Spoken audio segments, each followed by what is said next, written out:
Okay, I think we are live. We just want to confirm.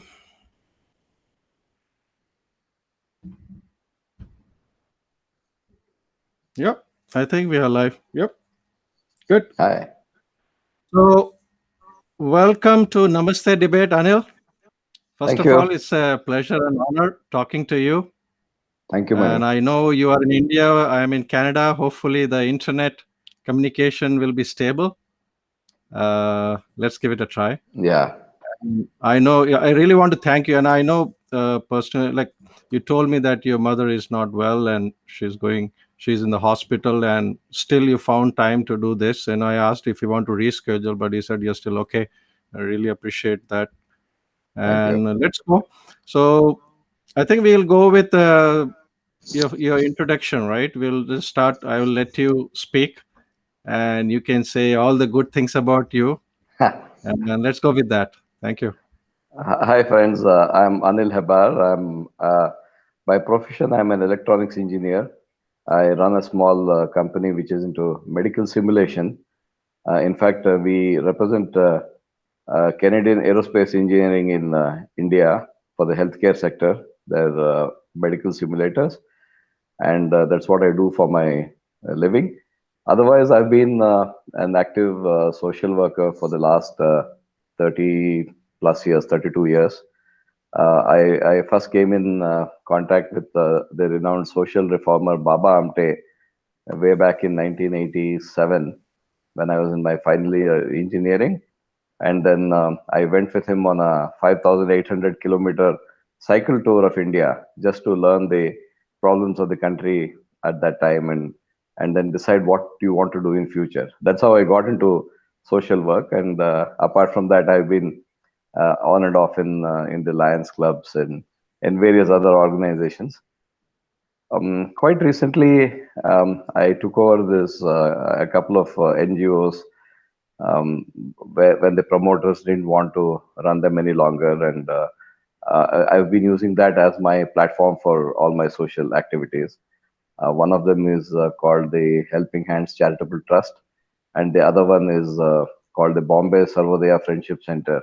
So with these two NGOs, I've been doing most of my work. We've had a very, very busy 1 year now. I think we started our pandemic efforts on March 19th of last year, and it has been a continuous period without a day off. Yeah. No, especially during COVID, I know it's not easy. A lot of people tend to sit at home, and especially you need family support also, to encourage, because if you want to go out, but if your family says don't go, then it's not easy. And I think your family needs to be appreciated, for No, supporting no, you in very much. fighting. True, because especially we are all 50 plus, and I have a 85-year-old. In fact, today is my mother's 85th birthday, and she's in Oh, happy hospital. birthday! Yeah, Good. yeah, Okay. and she unfortunately she's in hospital, and my main worry at that time was her, because she is a cancer survivor. She has had two surgeries in 2011 and 16, and if I am going out and working during the COVID period and then come back home every day, it's always a worry when you have a senior Right. citizen with comorbidities at home. But then my logic at that time was that you could get it anyhow. Even if you Yeah. don't step out of your house, there are so many people who have got the disease through somebody or something which came to their house, and then who have died. So my choice was whether to live with guilt of not having done anything, or die without any regret. That was the choice that I had, and the choice was made. So the first 2 days I was at home. The first day I Yeah. learned how to make the upma, and the second day I learned how to make poha, and then I got bored. So I said, this can't go on like this. And then there were so many people in the slums and all who were at a great disadvantage. And my colleague Bilal Khan, who is very Mhm. active in the slums in Mumbai. He works for an organization. He heads an organization which works in the slums, and so I've been associated with them for the last few years. And he came to me saying, "Anil bhai, there are at least 1,000 families in the areas we work who are daily wage earners, and without trains in Bombay, they can't go to their place of work. And so we would need to organize some support for all these people.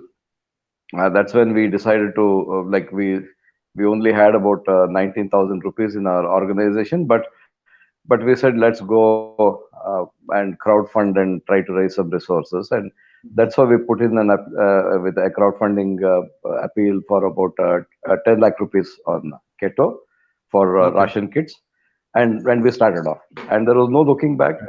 I think in the last 10 months, we have directly done a work of more than $500,000, plus Okay. indirectly a lot more. So it really scaled up as we progressed. So in terms of finances, like you're saying that people are like pouring in, like they are very supportive, or you think it takes a little bit of time building up the capital for the Um, initial? See, for us, for example, the our first appeal was for 10 lakh rupees. In the Mhm. initial periods, people would donate like pretty much. I think we were very skeptical when we made our first appeal, Right. because everybody was in some sort of trouble, Right. and then there was this scare that what will happen if one of us falls sick, and then the hospital bills will be too much. But still, the people, the internet crowd, I should say, really supported us. The Yeah. 10 lakhs was crossed maybe in 10 days time. Oh, is That's it? how it gave us the confidence of extending it further, and then it went on and on till we raised more than 2 crores through crowdfunding itself, through various fundraisers. So people have been very supportive. It's now that there is a sort of tiredness which has come in even among the donors naturally, because having Mhm. given so much in the last 10 months, everybody is like their offices are not still working properly, and there is a certain fear within people that what would happen and in future, and many people might even lose their job. So there Right. is a sort of tiredness among donors now. So it's more difficult to get money now than when we started our work. Oh, is it? Okay. Yeah. Okay. So that brings me to the my second question is basically we did the introduction. My second question is what are the challenges people are facing and what are their needs based on whatever like social initiatives you're doing or in general right now, like during the COVID or pre-COVID, something like that. See, I have identified some challenges based on what we have been doing and what we can do. One of them is that the kids in the slums are at a great disadvantage when it comes to online education, because Right. most of them don't have a good device, an Android or whatever. They just have one of their parents, or both their parents might have a simple mobile phone without any WhatsApp or any online connection. There's no Wi-Fi with most of them, so they're all at a disadvantage when it comes to education. And schools Mm-hmm. have been shut since last year March. So Right. when people uh, living in big buildings and all have good Wi-Fi connections, and they don't lose out on education. The Right. children, the kids are in the slums are at a disadvantage. So we have chosen that as a focus area of activity. We have uh, started three learning centers on our own and taken over another one which was short of funds. So we have four learning centers in our uh, organization now, and we have given them computers, we have given them tabs. They come to a common place, and then we make sure that they don't lose out on their education, and they get to play and learn. So this is one of the things that we are doing. More than 3,000 children are benefited because of this. And the second thing is training. Since I told you that I'm into medical simulation, um, training nurses and doctors is a very important thing, because many of them are recruited new. Final year students have been recruited, and they have not had experience of using ventilators, treating patients directly. So we have tied up with Tech Mahindra Foundation, and we are running Okay. a free training classes for medical personnel. So this is going on, and now with COVID almost sort of winding up in India, I would say the number of cases have come down drastically, but post-COVID complications are on the rise. There are Okay. heart problems, there are kidney issues, and respiratory illnesses and so many things happening. So post COVID, you need to teach them how to handle patients. So that is what we are concentrating on now. So these two are very, very important areas. The third thing we have taken up is nutrition related issues in Adivasi areas across the country. Okay. The situation among the indigenous people is pretty bad, and it always was, but now with uh, the markets and all at such a low phase, so it's very difficult for them to get employment and even sell their produce, whatever little they produce. So we have taken up nutrition in Adivasi areas as a core area, and we are training them to raise their own kitchen gardens and eat better. This is one of the projects we have taken up. And lastly, you must have seen on my Facebook, we have this project called the Shramik Samman, where we fund people have their own small businesses. So far we have helped about more than 500 people get some income. Like yesterday on the Martyrdom Day of Gandhiji, we started a project in Gujarat, in the tribal districts of Gujarat, where we have chosen 236 families, Adivasi families, and we are giving them anywhere between 10,000 to 30,000 rupees to start small businesses. Like somebody might get a rare goat, somebody would buy a couple of cattle, someone is opening a cycle repair shop, somebody has a pump repair shop, like that, small businesses which will like help them stand on their own feet. So these are three or four areas where our organizations will be focusing on now. One thing I like what you're doing is usually I say, there's two ways you can help someone. Either give money or teach them a skill, or help them with education. I always believe it's always better to teach someone how to fish rather than giving a fish. That's right. See, there was a phase when there was a complete lockdown when teaching somebody something was very difficult. That was the time when Right. we handed out ration kits, when we ran our community kitchens and things like that. But then quickly that phase had to end. You can't make people dependent on you for aid. You teach them how to fish. That was the idea. And then, so we've been having a lot of training programs. We had last month a program on vermicomposting for 50 farmers in Bihar. And then this month, just last week, we had artisans from Tripura who came to Mumbai and taught people on how to make furniture and different daily use items using bamboo. Mhm. Because bamboo is Oh, is very it? easily available in Maharashtra also, but it's not Okay. so much in use as it is in Tripura. So we have Oh, okay. we had this 3-day training program, which will now be followed up with a 10-day program. So we will create livelihoods to a lot of Adivasi youth in Konkan belt with Okay. this training. We also had a permaculture training last week when we trained about 25 Adivasi families again around Mumbai in Thana district to Okay. have their own kitchen gardens and farms. So these are all like parallelly we are doing the training programs also. Okay. So how you're able? So right now with this COVID situation, do you think things are getting back to normal in India, or still there is a restriction in? Like here in Canada, we are going the opposite direction. We are going lockdown, but lockdown in a different sense. You can go for essential things, all those things. But See, yesterday we had, yeah. in India, like I think we are at a much better situation than you are, because the Yeah. number of cases have constantly come down since, let's say, July or August. It has been on the downward path.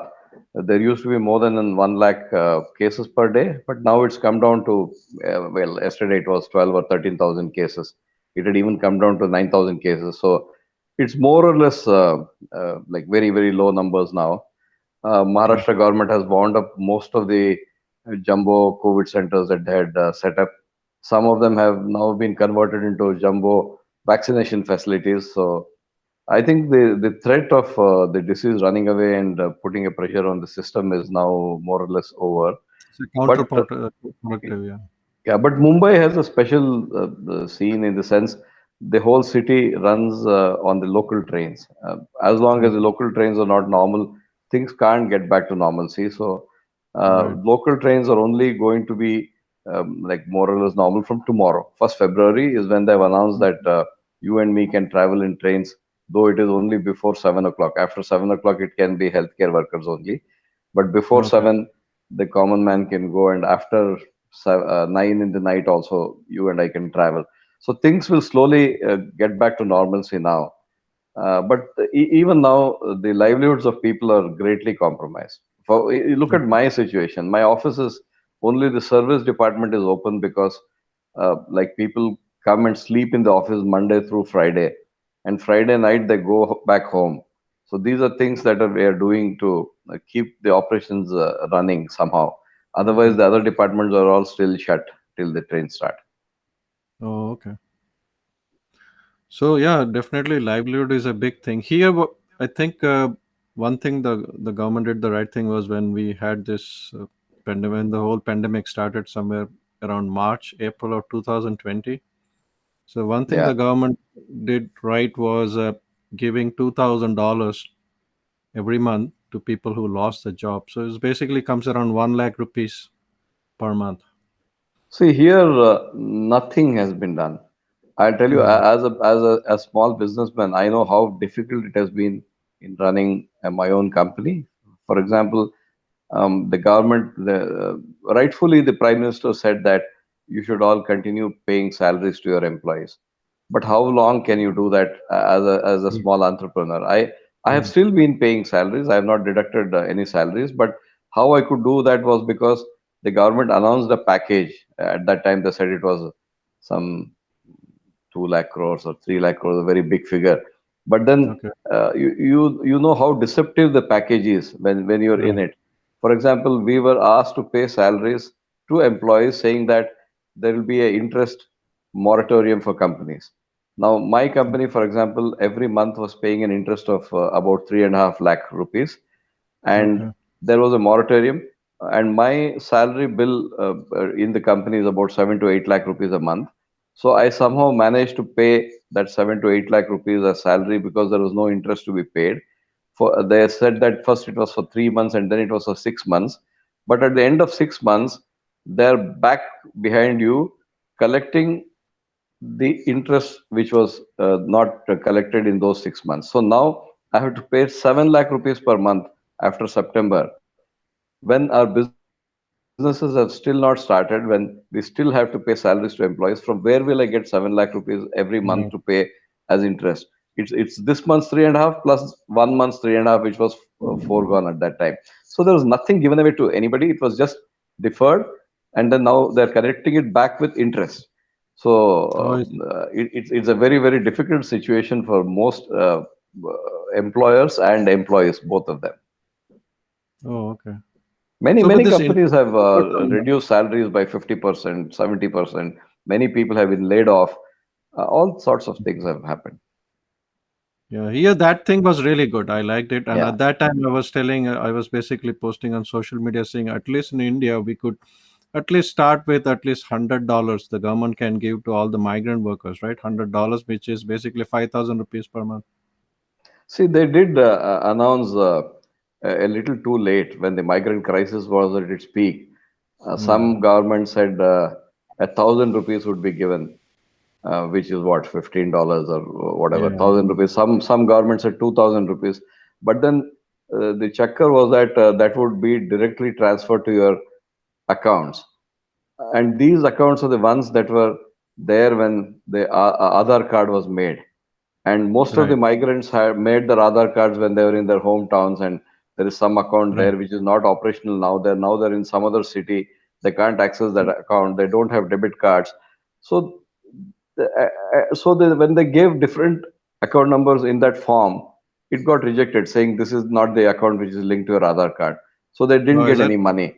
So it is No. just most of it was like not well thought of, and a lot of Mhm. people got into trouble. That's why we saw that exodus of people which we have never seen in our lives. Millions of people walking back thousands of kilometers to their hometowns. That had never happened before, at least in my Okay. life. I've never seen such a thing. Okay.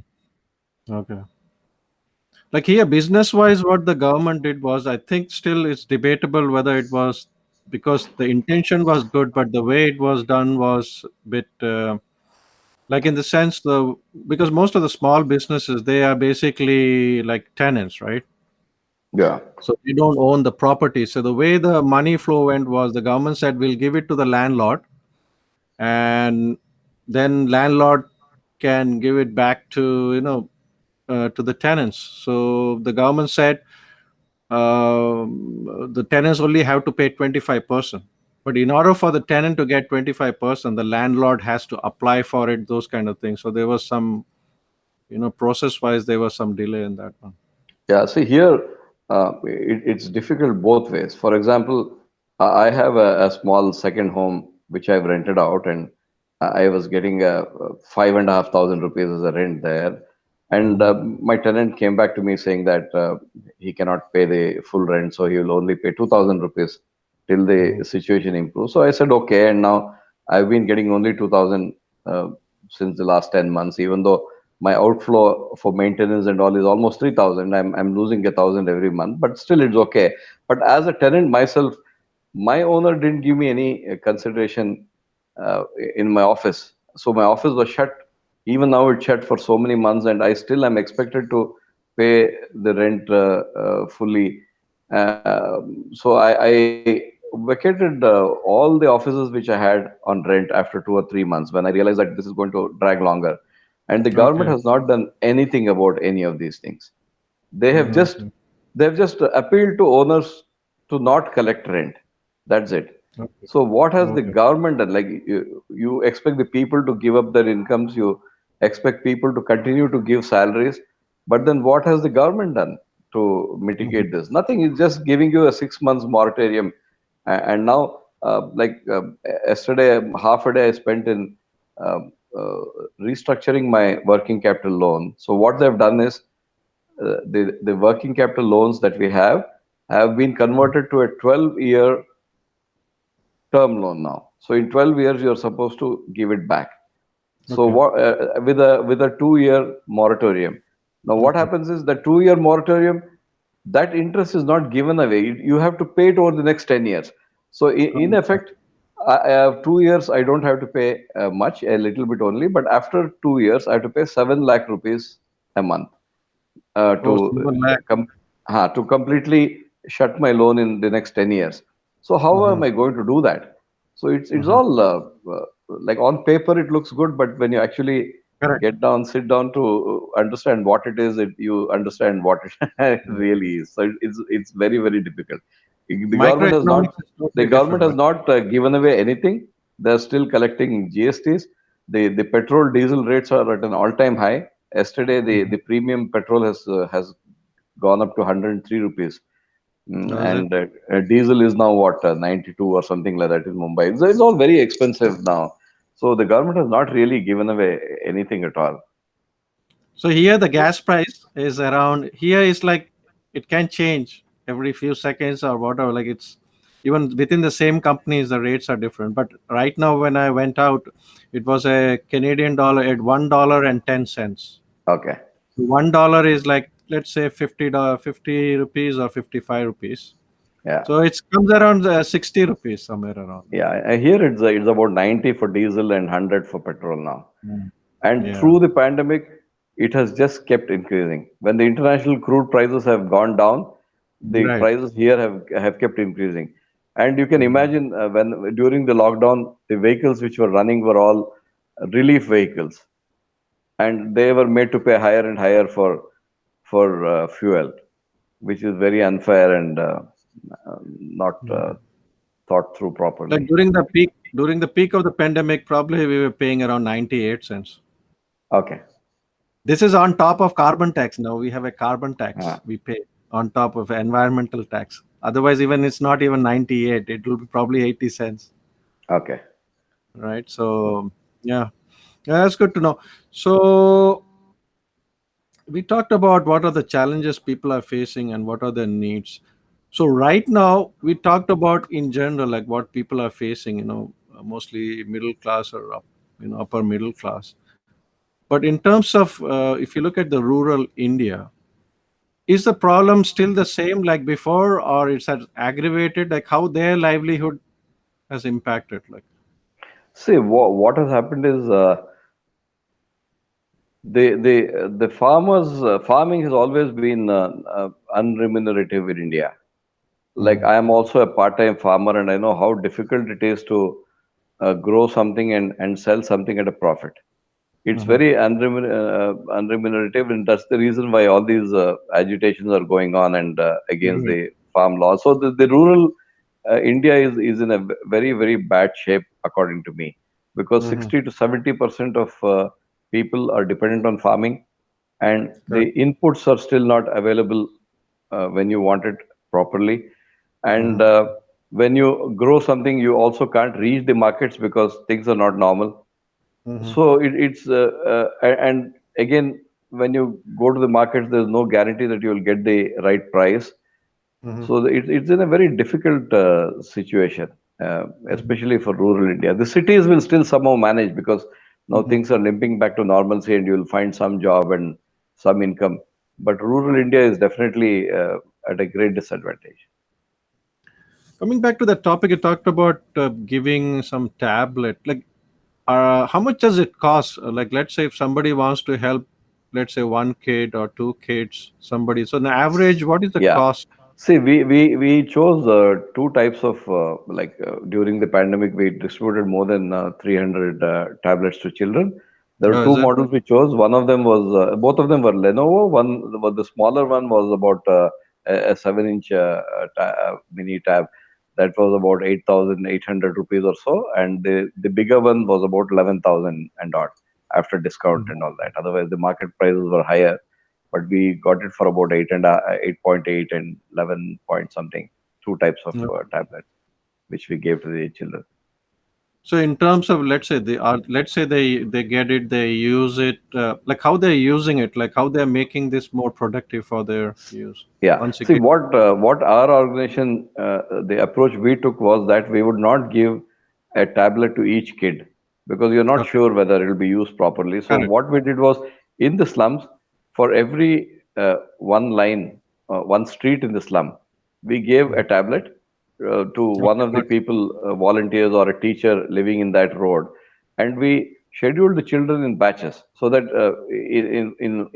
any given particular hour or 2 hour period, there would be 5, 6, 7 kids who were around the teacher and learning. So that way we okay, made sure that the tablet was used through the day by at least 40, 50 kids, not just one kid. okay. So that's how Right, we okay. have tried to structure our operations in giving tablets. We have given it to some schools and made them Okay. see in one particular convent in Mahim. Uh, Mm-hmm. the kids in the nearby slums come to that school because there is Wi-Fi there, and then Oh, is it? Okay. we have given the tablet to the school. So these children are not students of that school, but they come Yeah. there because there is a Wi-Fi, and then we have given 4 tablets to the school so that these children can make use of that. So that way Yeah. they're getting some sort of an education because they have Wi-Fi and they have tablets. So we So have does this? Mhm. Go ahead. yeah, Sorry. no, that's how we have approached the problem.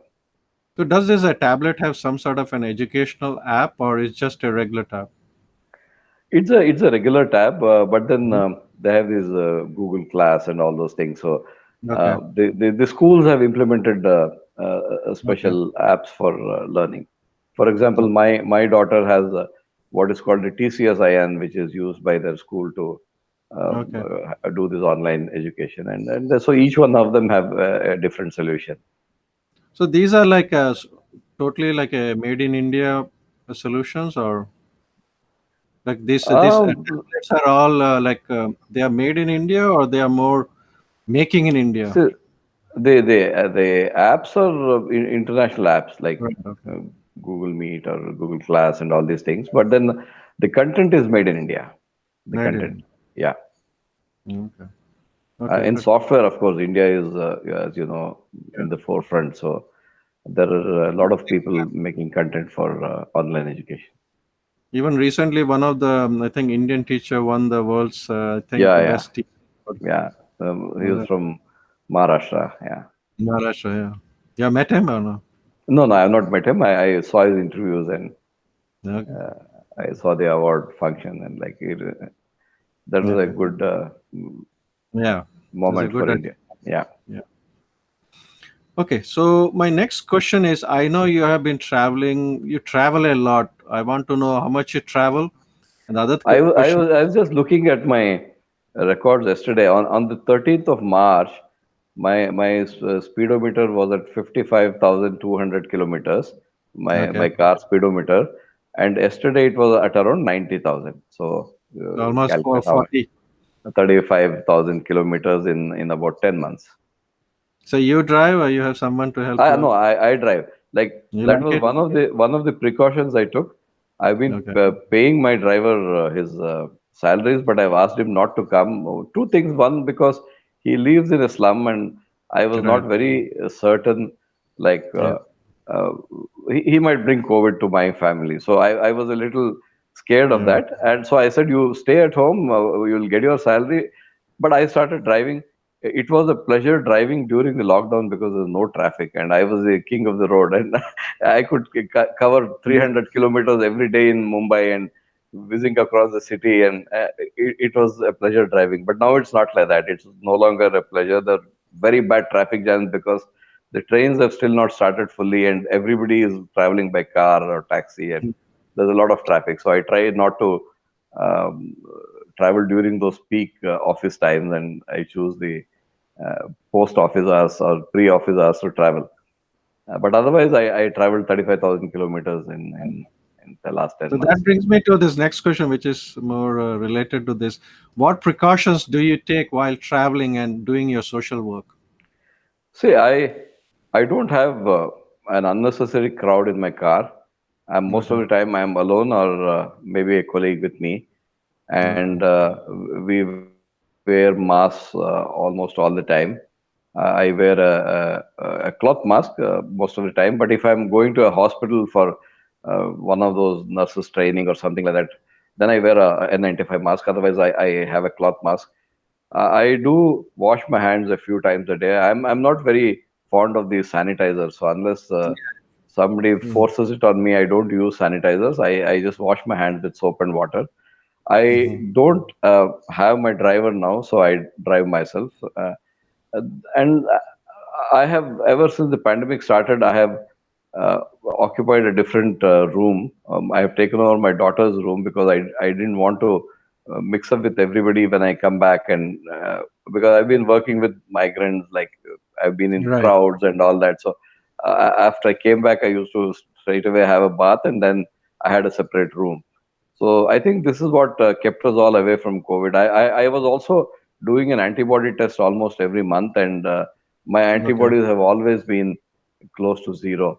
I have never been infected with the disease. Now, yesterday when my mother was in the ICU, they did her antibody test and then the RT-PCR test, and she also didn't have any antibodies. So she's also completely free from infection. So So if it it's has got. zero, it's good, that's how it is, or how does that? How do No, they do it's the? it's see anything above one means that you have had COVID and you have had Oh, antibodies. If it is okay. below one, it's non-reactive. So mine was point zero 0.02. Oh, Um, I see. Okay. yeah, like that most But of you the still time. have chance of getting it, or you think you have better immune? See, I don't know whether you know, I took the vaccine also. So Yeah. I took the vaccine, but very strangely, when I did my antibodies 2 months after the vaccine, my antibodies are again close to zero. So it is either I must have got a placebo, or it has not worked the way it was supposed to work. And funnily, four of my team members who also got the vaccine, even for them, after 50, 60 days, it has come down to close to zero. So I don't know, the long-term effects of the vaccine is also questionable. Uh, we'll have to Okay. see. So that brings me to this next question. What motivated you to volunteer for trial vaccination, and how confident are you with the vaccination efficacy? See, personally, I have sort of been though I have taken vaccines in my childhood, and for my like daughters, I've uh, made them take vaccines, but then I'm not a very I'm not very fond of vaccines. But then this situation was different. Right. People were like people close to you. So many of them have died. Like I have seen at least. 10, 12 people were known to me who have died in the pandemic, and one of them, Mr. Mateen Diwan, who was a project director in Yusuf Maharli Center and was working with me almost on a daily basis during the relief. He died on September 19th because of COVID, and there was this fear. I could even see it in my mother that they were not sure when they will get it and when they will die. So I thought that the only way to allay this fear is to vaccinate people. So there was definitely a need for a vaccine to calm down the apprehension that people had, and give a chance for herd immunity to come sooner in the society. So I thought that a vaccine is important at this juncture, and somebody had to volunteer. So Mhm. uh, e- and my logic was that when uh, for about 8 months or so, I was not affected by the COVID virus. So what could the vaccine cause Mhm. harm? So I said, let me take a chance. I did Mhm. have a little apprehension of some autoimmune diseases which might come to you later and things like that. But then uh, I said, let me take a try. So I'm now 56, and I thought Okay. I should definitely try it out, and that's how I volunteered and I got the AstraZeneca Covishield manufactured by Serum Institute of India. That's the vaccine that I've taken. So you mentioned about the autoimmune. Is that something you need to be concerned about, or is that something, is that, what is that about? See, now these are all the technologies that are used. They play upon your genetics, and you Mhm. never know how the body reacts to anything which is injected outside from outside the body. So Mhm. now, for example, in this trial in Chennai, somebody was very seriously ill after he took the vaccine, and Mhm. then uh, they didn't stop the trial. But then after some investigation, they came back saying that he had some autoimmune disease, so that's why he had the reaction. And it is not related to the vaccine. Then, if you Okay. go back to the other adverse events which have happened worldwide, they all say that it is not because of the vaccine, but because of some pre-existing autoimmune disease. Right. So somewhere there is a link between autoimmune diseases and the vaccine. That's what I feel. The So unknown it's factor. it's better to be a little, yeah. And in uh, in India also, right now, one good thing is the government has not given a blanket approval for the vaccines. They have said that it should not be given to pregnant women, lactating mothers, Mhm. and also the very senior citizens with comorbidities right now. And then children below 18 years also, they're not giving the vaccine because it has Mhm. never been tested on these Correct. segment of the population. So why put them at risk? My Right. logic is actually you should not give it to the elders with comorbidities. You should give it to the youngsters who are like going for work and coming back every day. They're the ones who Right. actually need the vaccines because they're the ones who will carry it back home. So if they are vaccinated and if it works for them, everybody else at home is safe. So So give it to right the now, how is the vaccination? Like anybody can get it, or still no, it's a no. priority? It's only for the healthcare workers right now. But in another 15 days or so, they're saying that they'll give it to the other frontliners like the police or the people working in the banks and things like that. Right now, it is only for the healthcare professionals. Is that mandatory or still optional? It's optional. It's Oh, optional, and according to statistics, only 47% of the people who can take it are taking it. 53% oh, are refusing to take it. okay. So there is some talk of some coercion going on in some places Mm-hmm. for people to take it. Oh, okay. Okay. Good. So far, like, how many vaccination you had to take, like, during the trial? Like, I how that took two, work? uh, Like, two, how was uh, it? two, Yeah. two vaccines. Like I took the first shot on October 8th. Like Okay. I found out on October 5th about this trial going on in Mumbai, and I went to the hospital. They explained to me what it was, and then they took my RT-PCR test and a blood test to see whether I have sugar and whether I've got COVID before. And when everything was clear, on the 7th, they told me that I can come and take the shot. So 8th October, I took my first shot. And then Okay. after that, it was 28 days later. So 6th November, I took my second shot. Now every Oh, month there is a mandatory checkup that happens. Oh, is it mandatory? Okay. But do you get like, is there any compensation? Like here, I think we're doing trial, a lot of research. They do pay the people who are participating in the No, trial. Is that the like same in India? here, I was paid 500 rupees as Okay. transportation cost. I Okay. might be spending maybe 1,400, 1,500 every time I go there, but Mm. I'm paid a 500. So that's how it is here. It's just one time, or you get paid every It's time you go no, there? I have to go once for the trial, for the first checkup, for the two Okay. injections, and I think one last time. So I'll be paid 500 rupees four times. So it'll be 2,000 Okay. rupees in all. Yeah. Okay. Good.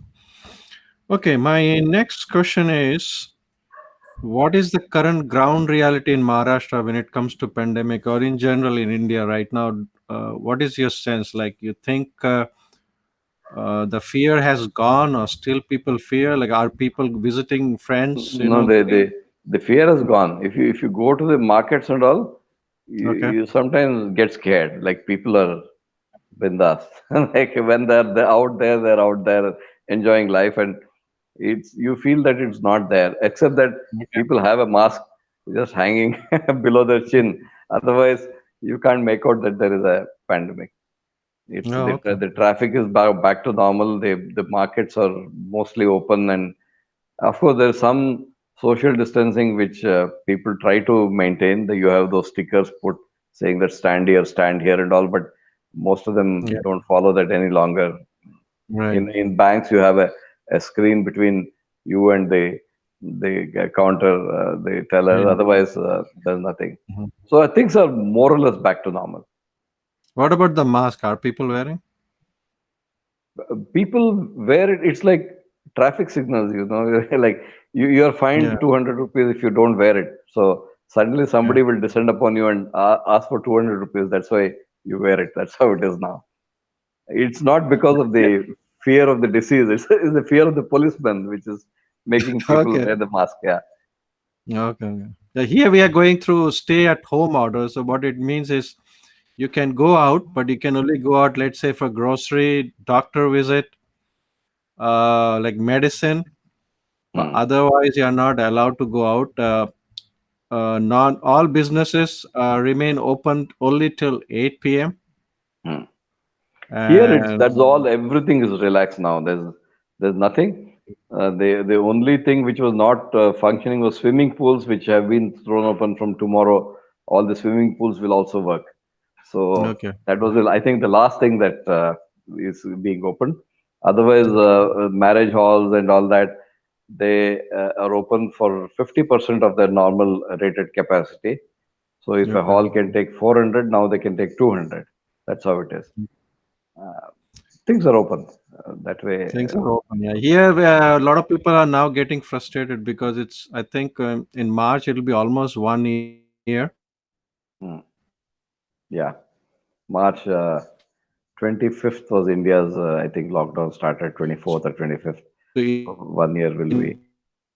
initially when it started, all the lockdown in the initial phase, it was like normal. Like it's just that you had to use common sense.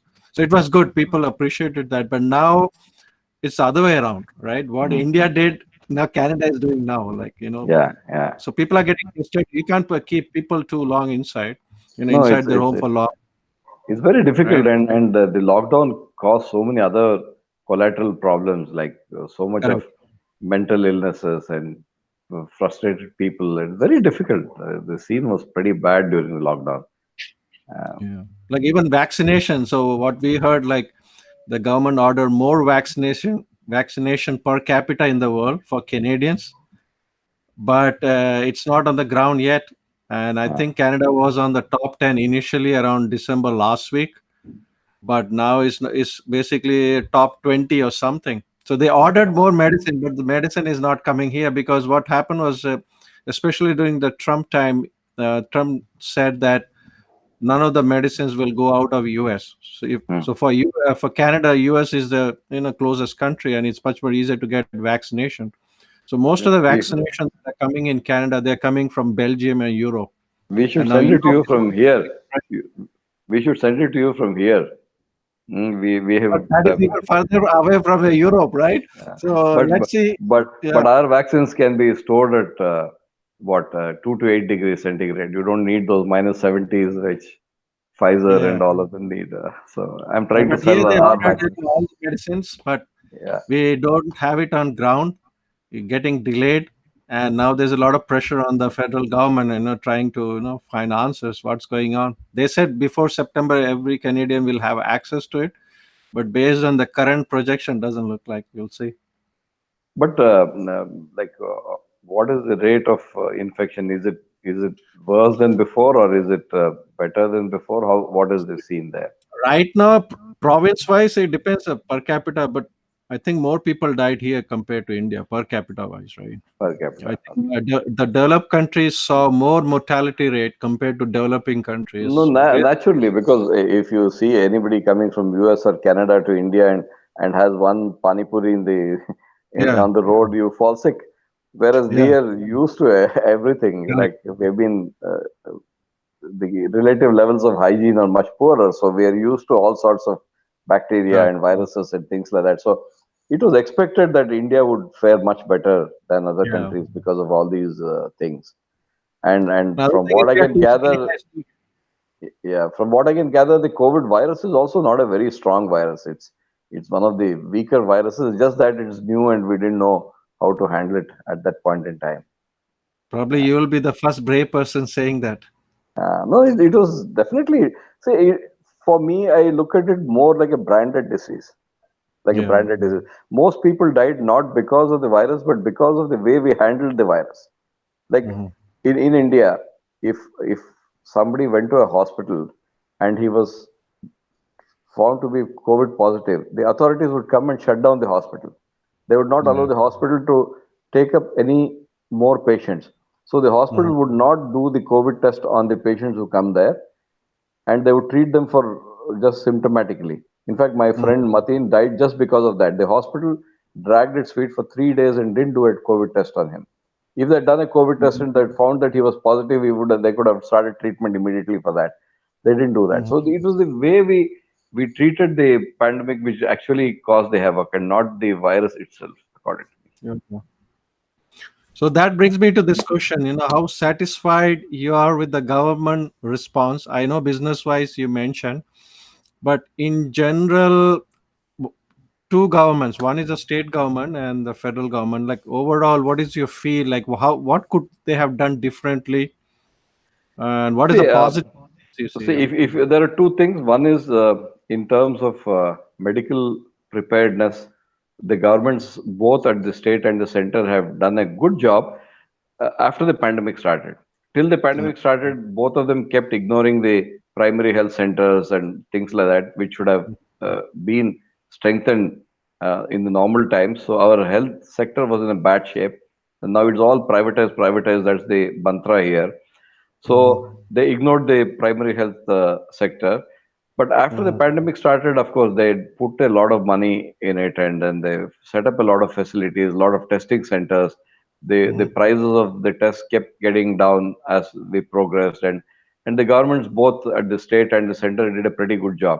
But what they could Yeah. have done well was the human problem could have been mitigated if they had thought through the lockdown and all in a much better manner instead Okay. of going in for a surgical strike of type of Right. approach, saying that from today midnight there is going to be a Correct. lockdown. So they in India there are food grains rotting in godowns because Correct. they have so much of buffer stock, and then they said the ration would be available in shops, but then there was no labor to even unload the trucks into the mandis and send it to the ration shops. So there was Mhm. no ration available in the shops for a long time. So all these Mhm. things could have been thought out, and especially when the lockdown was announced, there was just 500 cases in India, so Mhm. 500 cases only. So you could have easily given people a week's time to reach their homes, put special trains and things like that, or made sure that you had enough food grains to last for a few months.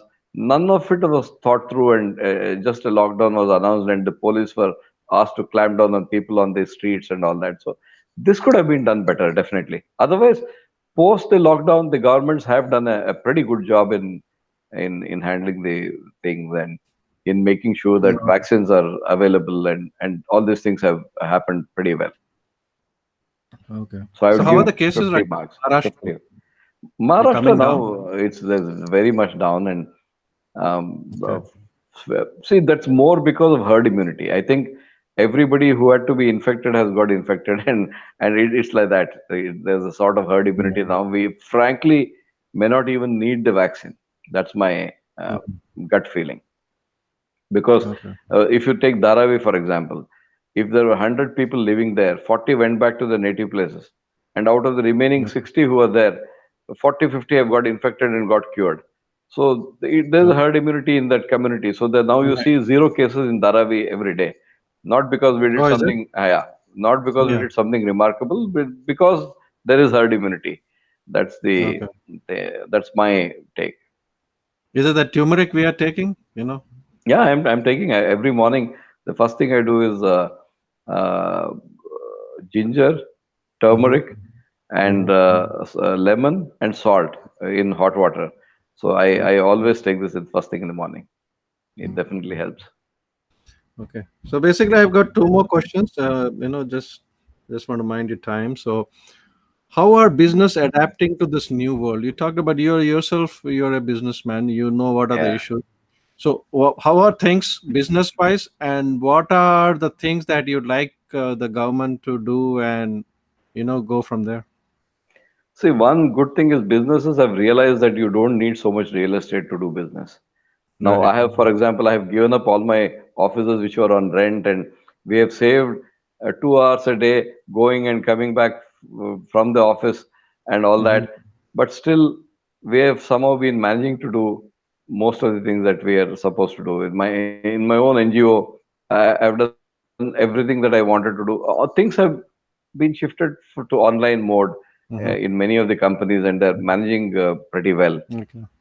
So you will find that people will have a little more quality time to spend with their families, and business also may not be working at 100%, but they'll be working at 70, 80% efficiency with much lesser cost.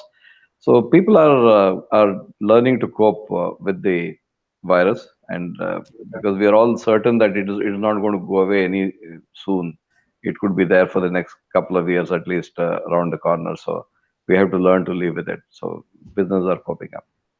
So most of the business they're still like in-person shop, or like do you see there's a lot of business have moved on to online? Like how is the online Lot of business right See, now in a terms of lot of business have moved online. Lot of businesses. Yeah.